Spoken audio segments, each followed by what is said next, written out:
Hello everyone, welcome to egate.ai. In this video, we will understand database architecture.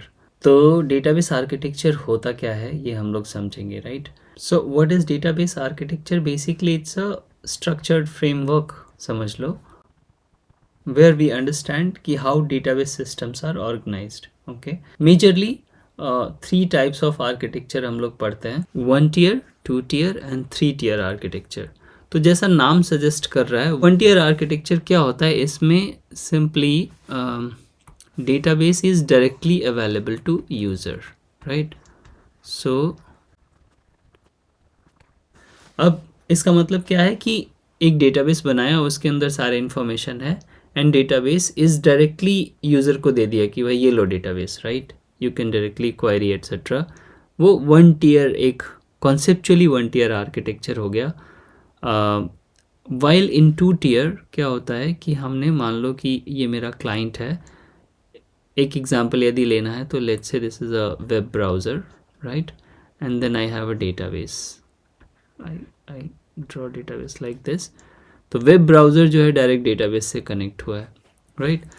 तो इसमें क्या हो रहा है कि जो यूज़र है या क्लाइंट है यही इंटरफेस देता है और इसी से हमारा सीधे डेटाबेस से क्वेरी कर रहे हैं. तो imagine an interface where you are, let's say, able to select table and query and it shows you the database, right?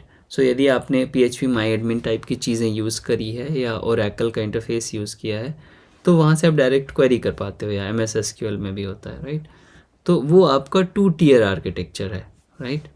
Now let's talk about 3 tier architecture which is very common and I have mentioned this in the last lecture as well. 3 tier architecture में क्या होता है कि ये आपका मान लो ये मान लो आपका ब्राउज़र है, राइट? ब्राउज़र मैं बोलता हूँ उसको, यूज़र भी बोलता हूँ, करेक्ट? और ब्राउज़र जो है इंटरैक्ट करता है एप्लीकेशन सॉफ्टवेयर से.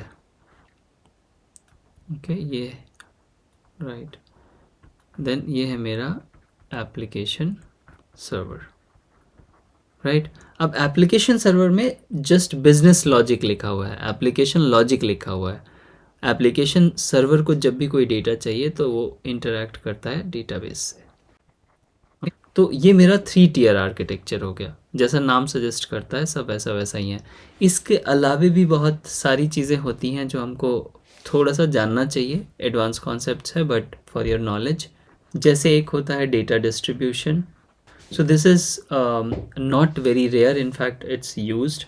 हम क्या करते हैं, rather than storing data at one place, data is distributed and now this is becoming very much useful as well.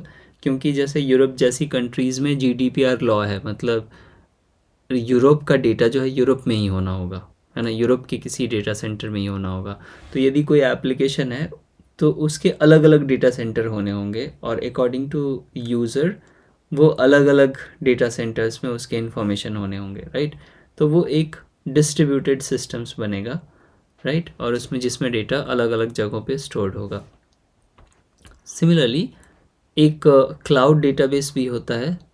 तो क्लाउड डेटाबेस और सर्वरलेस डेटाबेस यदि आपने सुना है, यदि आप लोग AWS यूज़ करते हो तो उसमें AWS में MySQL ऑरोरा डेटाबेस है. ऑरोरा DB क्या होता है, वो सर्वरलेस डेटाबेस बोलते हैं. मतलब it's like it can scale infinitely, है ना?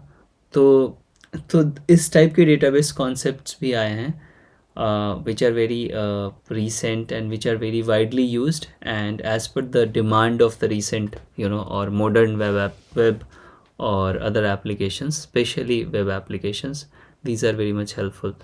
तो this is database architecture. Next lecture में ना हम लोग इंट्रोडक्शन की सारी डेफिनेशन वाइज एक समरी कर लेते हैं so that we can recall everything and then हम लोग मूव करेंगे थोड़ा सा थियोरी से बाहर, और जिसमें हम लोग ER डायग्राम समझना, ER डायग्राम ड्रॉ करना, ER डायग्राम से टेबल बनाना, इस टाइप की चीज़ों पे बात करना शुरू करेंगे, राइट? सो नेक्स्ट लेक्चर में हम लोग पहले समरी समझ लेते हैं पूरे इंट्रोडक्शन का.